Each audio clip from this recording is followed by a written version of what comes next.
Seneca Hampton. Where you at, boss? All right, we have Resurrection head coach and athletic director, Coach Eric Denmark here, and we're here to speak about their upcoming district matchup this weekend with Sacred Heart. Both teams coming in at 3-0. They're both a lock for the playoffs, but this is district. Yeah, district, possibly championship right here. Right here. So, Coach, how do you feel about the upcoming matchup against Sacred Heart, considering both teams are undefeated in District 1A? I'm excited about this matchup right here. I've been here 11 years, and, you know, the records in the past don't mean nothing. They got a very good, disciplined team. But let me tell you, you know, our guys have been working since August, really since last year after we got back from Christmas break. So I feel real positive about us going up there, putting a good product on the field, and we execute and do what we do. Hey, watch out. Can you share some insight into the team's preparation for this crucial region matchup? We've been real focused this week coming off exams last week. I was a little worried about last week's game. They proved me wrong. We came out here Monday. We do what we do. We hadn't changed anything. The guys have really been getting after it, executing very well, finished up today on offense and defense, special teams doing what they need to do. So come on out and see us Friday night. All right. What are the key strengths of your team that you believe will play a significant role in this game? Well, right now on offense, without a doubt, without the O-line, Daniel's not doing his magic. But Daniel's a special kid anyway. We got Luke Snewart, quarterback, Ryan Roth at Z or X, and you got Jalen Harper. The receiver strengths are very, very positive. We can throw, we can run. So I'm excited. Come on out. All right. Sacred Heart has a strong season so far. How do you plan to neutralize their key players or strategies? I ain't really necessarily strategizing. We're just going to play Eagle football. We're going to do what we do on defense and do what we do on offense. And we hadn't really changed up nothing. You know, they're a very disciplined team. They don't make very little mistakes, if any. Their defense is real solid. You got a good quarterback that can throw, but we got some good DBs that can cover. That's right. And so in terms of your offensive game plan, what are some of the strategies you will employ against Sacred Heart's defense? We're going to neutralize that weak side. We saw some things on film. We got a few checks, and the running game's really going to help when they start doing that. Putting more in the box, we're going to throw the ball and do our thing. On the defensive side, what aspects of Sacred Heart's offense are you most concerned about, and how do you plan to address them? Well, they like them little short routes. You know, they're going to run a stick about 5 to 7 yards, stick it up, and they'll take that. And our DBs are going to have to be on top of it. Their quarterback, when we look at them on film, you can count at 1,000, 2,000. You heard us counting today out there when we were running scout team. He catches it and he gets rid of it. So our defensive line's really got to be coming. I don't look for any sacks, but we got to have our hands up and knock the ball down. Yeah. All right. Can you highlight any standout players or key contributors on your team that fans should watch out for in this matchup? Oh, without a doubt, Daniel Pickens, tailback number 2. The kid's incredible. I've coached him since he was in the 7th grade, and I told his daddy back then there's something special about this kid. Surprisingly, this year for me, Ryan Roth, he was a tight end. Lost a little bit of weight. You know, I guess all that tennis he plays, he's like 3-time, number 1 in the state in tennis, state champs. The kid runs a very good route, has good, sure hands. Watch out for Michael Skipper. He played guard for me for the last 3 years, and I happened to listen to one of our 10th graders who actually told me, Coach, you need to try Michael Skipper at tight end. He's the best catcher on the team. And this is from this kid who's also a receiver.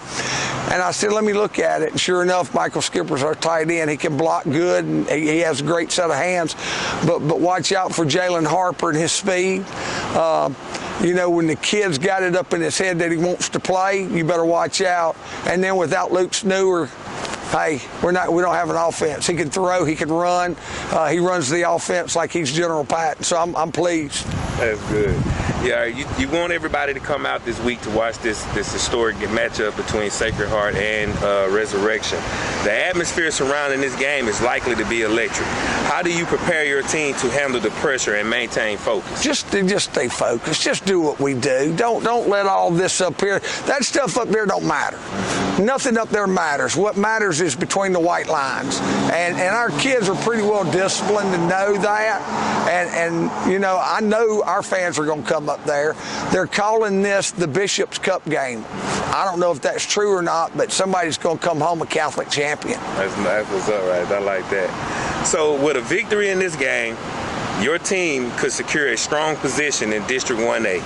What does that game mean for the season's overall goal and aspiration? I mean, well, we got to win, but really and truly, we got to win the next two games. We win tomorrow. We win Friday night. We're number 2 at least, because we still got to face Lumberton right after that on a Thursday night, which is a quick turnaround. So for us, we have to win both games to be number 1. But I'm not looking for that. I'm looking for this week, this Friday night victory, and then we'll worry about Lumberton when it comes. Okay. All right. Finally, what message would you like to send to the Eagles fans and supporters ahead of this important region matchup? We're just going to go out there and put a good product on it, on the field. We're going to leave everything out there. We're going to hopefully play and leave it all out on the field, so y'all will be proud of us. We've been having great fan support, so I'm not worried about our fans. Our fans know us, and come on out.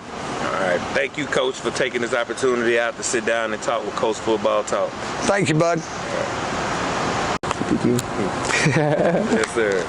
All right, Daniel, what's going on, man? I'm good. It's good, man. I finally got to come out here and yes, catch sir. up with you. Appreciate it. It's good. You know, I hate I didn't get to come get your brother last year, man, but he on the college now. It's your time. Yes, sir.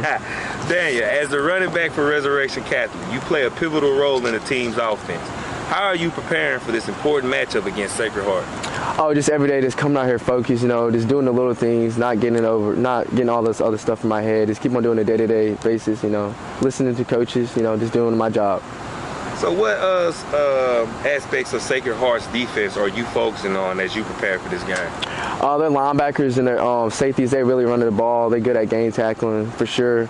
They don't make too many mistakes, you know, just reading the holes, making my right cuts, and staying reading the blocks better. Can you share some of the strategies and techniques you and your teammates have been working on to exploit any weaknesses in Sacred Heart's defense? Really just doing our bread and butter, power, counter, guard trap, everything. It's doing it until they stop us, and then once that happens, you know, throw it over the top. You have had a successful season so far. What do you attribute to your personal success, and how do you plan to continue your strong performance in this game?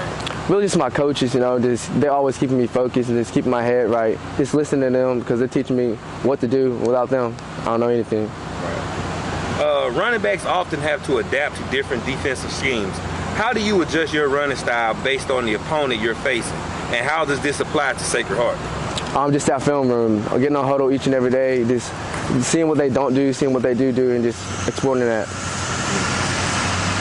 In a high-stakes matchup like this, how do you maintain your composure and focus on the field, especially in the face of potential adversity? Same thing, just the coaches. You know, the coaches don't keep you straight each and every week. You know, just listening to them, and whatever they say, just do, because they got 25 years in this. They know what they're talking about. So just listening to them. Right. The Resurrection Catholic fan base will be eagerly watching this game. What message would you like to send to the supporters who are cheering for you and your team? I just want to let them know that we've been coming out here each and every week, you know, each and every day, and we're ready to put out a good product on the field. I'm really, really excited. Can you tell us about the camaraderie and teamwork with the Eagles locker room, and how does this unity benefit the team's performance on the field? Oh, it's definitely a big factor. We've been playing since 3rd grade together, same coaches since 3rd grade. We're one of the closest teams, I think, around here, and we just play great together. As a senior player, what are your personal goals for this season, and how does this game fit into your overall aspiration for your final year of high school football? I'm just giving my best each and every week. You know, this is my last year playing as I'm a senior. Just putting all my effort on the field each and every week. And finally, how do you envision the game against Sacred Heart shaping the rest of the season for the Eagles? Definitely the Eagles coming back with the Bishop Cup. I love that, man. Hey, bring it back for the coach. Jackson County need that, yes, man. Sir, yes, sir. Resurrection is just as big in Jackson County as all the other schools, and we're going to show everybody the coach got something to say. Yes, sir. Thank you. All right, appreciate you, Neff. All right. What's up, Ryan? How you doing, buddy? Good, man. How are you? Man, tell us about yourself, man. Tell us who you are, what grade you are, and where you from. My name is Ryan Roth. I'm a senior at Resurrection Catholic School, and I play wide receiver for the Resurrection Eagles. All right, that's what's up, man. I also heard you a phenomenal tennis athlete as well. Yes, sir. I'm a four-time tennis state champion. I'm looking to repeat that this year. Ooh, Ryan, as the starting wide receiver and a four-time 1A and 2A state champion, you have a remarkable high school career. How has your experience in winning state championship influenced your approach to this upcoming game against Sacred Heart? You know, I would say my coaches, they put a lot of heart and effort into me and pushed me. I got a lot of discipline from them, and I'm taking that into my next couple of years of college tennis and these next couple of games of football. In a game of this magnitude, communication between you and the quarterback is crucial. How do you and the quarterback work on building that connection, and what can we expect from your partnership on the field? You know, we get in that film room together, we talk, we find the exploits, we find where they're weak, and we try to get on the field and practice that every day and just get right with each other, get good communication, you know, good chemistry. All right, what role does your experience as a state champion play in helping your younger players on the team prepare for high-pressure situations like this matchup with Sacred Heart? I would say I'm a good person. I stay cool, calm, and collected, and I like to bring the team back together whenever we start spreading apart, and I would just say I'm kind of that glue, that be cohesive. So can you share some insight into your training and preparation as a wide receiver, especially considering the strength and weaknesses of Sacred Heart's defensive unit? Yes, sir.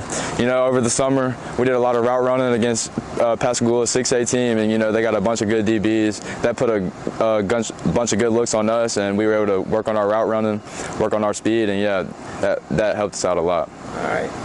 In a sport as physically demanding as football, how do you maintain your performance and avoid injuries throughout the season? You know, I work out.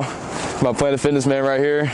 I stay healthy. I eat a lot. Drink my protein shakes whenever I get home, and pretty much it. All right. So, as a wide receiver, you're often involved in both catching passes and blocking for the running back. Yes, sir. How do you balance these responsibilities?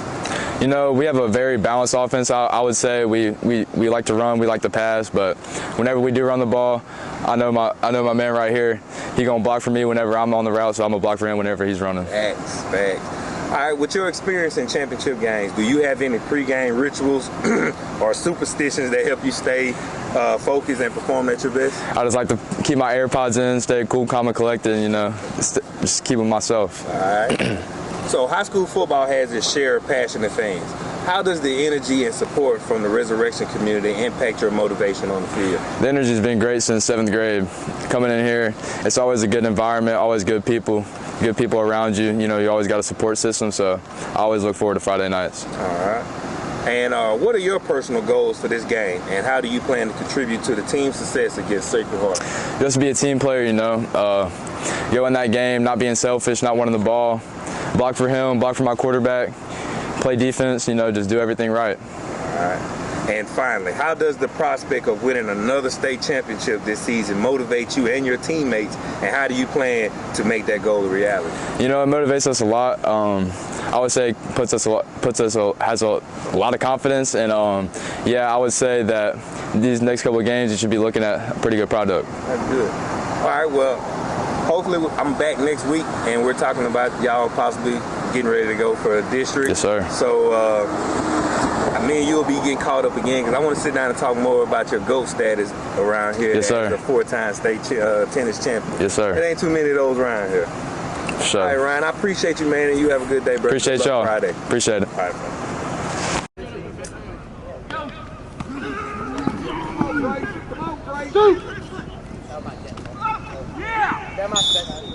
Hey, good job, Coach. One play.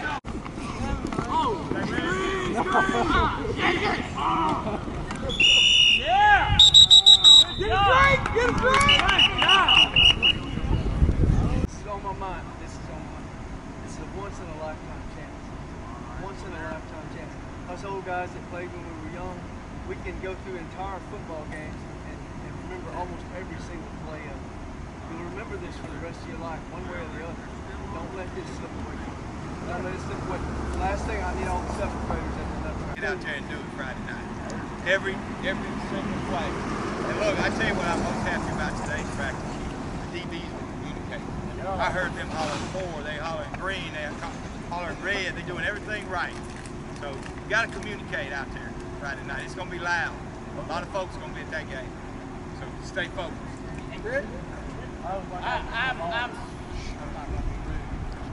I'm seeing communications, 3 different conversations going on defense. Like you said, his DBs are talking, the line's talking, and okay? Yeah! Two things briefly. Save room in the bus for the Bishop's Cup, because we're taking home. Number 2, resurrection. Number 2, watch that drive last night. Power, trap, and counter. That's it, guys. That's what I was trying to tell the O-line today. Those are our bread and butter plays, guys. That's what you got us here right now. Defense does real much. Defense wins ball games. But offense, we built that line on those 3 plays. Hey, defense, I got a question for you. Didn't y'all enjoy standing on the sideline catching the ref? So keep it up, offense. Hey, keep it up. 14, 16, 18 play drives. Yeah. That's what we got to have. Touch somebody. Go ahead. Go.